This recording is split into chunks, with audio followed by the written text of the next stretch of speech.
Hello! Magluluto tayo ngayong ulam namin tanghalian. Ayan. Sarsyadong bangos. Wow! May isang katutak na kamatis. Kasi marami kami kamatis, guys, ngayon. Mainit na mantika. Lagyan natin ng sibuyas. Ay, wala pa pala mantika. Sorry.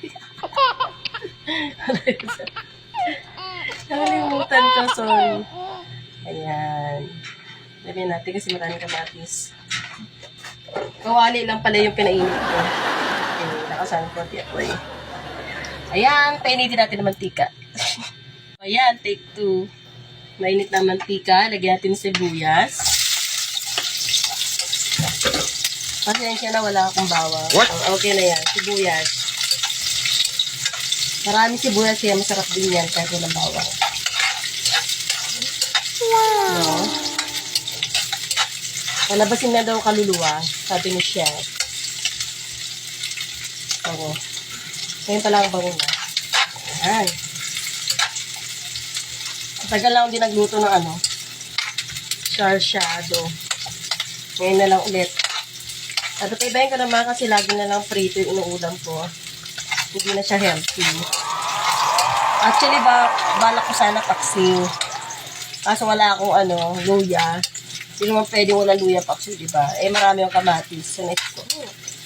Sarsyado na lang.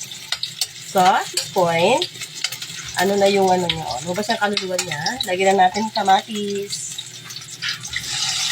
Ang dami. Daming kamatis. Ay, masarap. So, lutuin natin yung kamatis. Gusto ko yung kamatis na lutong-luto, yung lamog na lamog. Yan. So, hintayin natin yan. Lutuin natin maigi ang kamatis. Okay. Ayan, lamog na siya. Lagyan natin na ng wasa. Ayan. Para may sabaw. Sarap. Tapos, ilagyan na natin yung ating pirito. Gusto ko ito. Ayan. 1, 2, 3. Tatlo lang. Tapos, tapos, pakukuloy natin siya. Ayan, sarap na siya. Nilagyan ko na pala ng asin yan. Ngayon, ilalagyan natin ng itlog na binati. Magpapasarap din sa kanya dyan. Diba? Yan ang ating ulam ngayong tanghali.